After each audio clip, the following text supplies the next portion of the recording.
And this is a book that I've really wanted to read for some time, and it's called Jack the Ripper in the London Press by L. Perry Curtis. I just happened to come into a copy of this one, and I fully admit that I am not able to read the entire book in 1 week from one Ripper Wednesday to the next, so we're going to look at a small portion of this one. I made it through chapter 1, yes, I'm being honest with you, and I'd like to discuss chapter 1 with you right now, and perhaps this is a book that can be worked into future episodes of Ripper Wednesday, because Jack the Ripper in the London Press is one that I was well aware of, that I've heard descriptions of in the past, but I wasn't completely sure how much it was going to focus on Jack the Ripper and how much it was going to focus on the London Press. But in terms of the early sections of the book, I think L. Perry Curtis was very well aware that some people want to hear about the suspects. Some people want to learn more about the suspects, and they want to almost use the suspects as a way to become engaged with the story. Some of you might remember when I did the book discussion on Jack the Ripper in the East End here on this channel, and that one was structured in the exact same way. So let's have a look here at chapter 1 in the book. I have chosen to focus on both the content and cultural context of the Ripper news contained in 15 London dailies and weeklies during the latter months of 1888. Since the appearance of Mary Belloc Lowndes' The Lodger in 1911, Jack the Ripper has inspired almost 100 books and pamphlets, as well as countless articles, more than 20 films, a few operas, and at least one ghoulish comic based on the Masonic conspiracy. Of the 20-odd books about these murders published since 1970, virtually all have been written by men. And, well, I mean, as we're going to see from this episode, not all of them have been written by men, and no, L. Perry Curtis doesn't mean that all Ripper books have been written by men. I was just talking to you about one by Vanessa Hayes, The True Revelations of the Ripper, or Revelations of the True Jack the Ripper, excuse me. And one book that I bring up very frequently is Sarah Bax Horton's One-Armed Jack. Yes, of course, lots of women follow the Ripper case, but let's keep going here. So, we're tracking down the true killer. They have all avoided problematizing the Ripper reportage and confronting the larger, not to say political, implications of the murders. Suspects. Most modern studies of the Whitechapel murders take their readers through the long list of famous and obscure candidates for the role of the Ripper, whom amateur and professional sleuths have fancied over the years. Oh yes, there definitely are books like that out there, and I was just talking to you about C.J. Morley's writings last week here on Ripper Wednesday, who wrote Jack the Ripper Suspects, the 150 Jack the Ripper Suspects, Jack the Ripper A Suspects Guide, all of those by C.J. Morley, and that's why I was really curious about L. Perry Curtis's book, because it seems like this one is going to explore Jack the Ripper and the Whitechapel murders in a different way.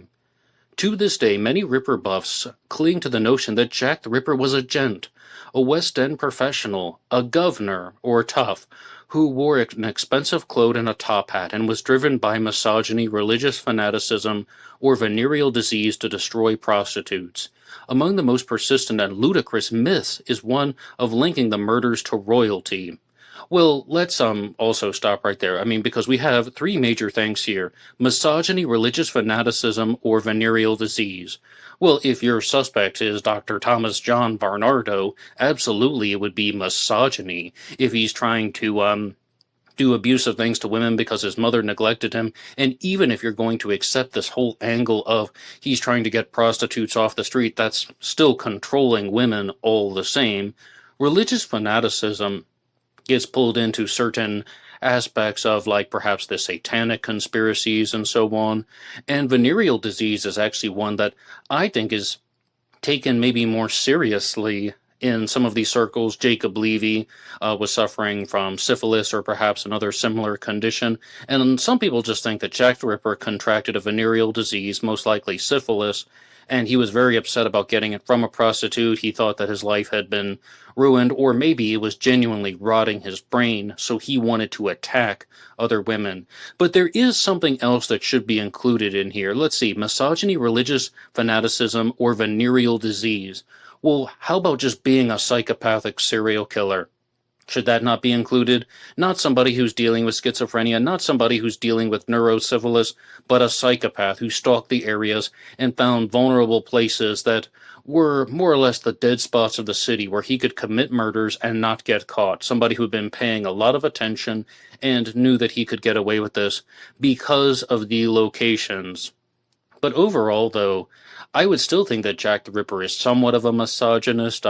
He has somewhat of an issue with women, and I don't know if it's in the majority or the minority, but I think that if there's anything to do with misogyny, it would be directed toward women and not purely against prostitutes. Like so many people say this, they say they don't think that Jack the Ripper had a real problem with prostitutes, it's just women. He had a problem with women, and these were the women who were in vulnerable places, or these were the women that he had access to in somewhat of a covert way. So let's keep going here with the book. And remember, the last sentence was linking the murders to royalty. His Royal Highness Prince Albert Victor, Prince Eddie, Duke of Clarence and Avondale, the eldest son of Albert Edward, Prince of Wales, was heir to the throne. Clarence led an active homosexual life and was frequenting a notorious male brothel on Cleveland Street, where he was once arrested during a police raid.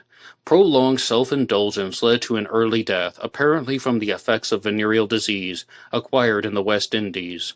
An equally implausible candidate is Sir William Gull, the Queen's highly respected personal physician, who allegedly entered into a conspiracy of elite Freemasons determined to eliminate every prostitute who knew about Clarence's supposed secret marriage to a Roman Catholic shopgirl named Annie Crook. According to this myth, she had given birth to a daughter, which raised the specter of a Roman Catholic heir to the throne. Another upper-class suspect still fancied by ripperologists is Prince Eddie's tutor, James K. Stephen. And I have a standalone episode about Sir William Gull here on this channel. I don't have one about James K. Stephen yet. Perhaps I can do one in the future, but I invite you to check out my episode on Sir William Gull. And the emotionally disturbed and misogynist son of Sir James Stephen, and the first cousin of Virginia Woolf. An ardent advocate of this theory was Dr. David Abramson, a retired New York psychiatrist and expert on the Son of Sam murders, studied the psychodynamics of the killer, and concluded that Stephen had enjoyed a passionate love affair with Prince Eddie while tutoring him at Trinity College. Well, Dr. Abramson did make some very outlandish claims during the Son of Sam case. Some people stand by them, other people challenge them, and feel free to check out some of my Son of Sam episodes here on this channel. Lots of things here on Black Box Online Radio. Another favorite suspect has long been Montague John Druitt, an Oxford graduate and briefless barrister who took up school teaching and lived for a time in Whitechapel. Okay, well, briefless barrister. It's my understanding that the barrister was actually his primary job, and he worked part-time at the school, the Valentine School, and he took up teaching as a secondary job, but this was something that he did to supplement his income, and it's reported that he was actually very passionate about the teaching job. So, just adding some details on Montague John Druitt. At the end of 1888, the police hauled his body out of the Thames, and surgeons estimated that he had thrown himself into the river toward the end of November, not long after the last of the Ripper's known killings. Thus there has been speculation that Druitt had drowned himself, not just because of his dismissal from his teaching job, but out of remorse for his terrible deeds. Well, I really don't think that it's characterized like that. And, I have 2 episodes about Montague John Druitt as well. And when I've been reading about him, it seems like that people are making the case that he did it out of mental instability, not out of remorse or feeling bad about committing the Jack the Ripper crimes. It's really quite hard to think that Jack the Ripper would feel any remorse for committing multiple murders, even the murder of Mary Kelly. And with the Montague John Druitt theory, it seems more like he got fired from his job, perhaps because he was a closeted homosexual and that secret was revealed. He felt terrible about that, and that's what led to his suicide. And he put rocks into his pockets and then jumped into the River Thames. And that would still beg the question of, if it's done out of mental instability, the weeks went by after the murder of Mary Kelly, and he didn't take his life until perhaps even early December, maybe not even November, but early December of 1888. And now we're going to get to the man of the hour, The esteemed patron of destitute children, Dr. Thomas Barnardo. Obscure plebeian suspects such as Joseph Barnett, the ex-lover of Mary Kelly, and a vengeful doctor named Stanley, whose beloved son had supposedly caught a venereal disease from Mary Kelly. Well, Dr. Stanley is someone who is not taken seriously as a Jack the Ripper suspect.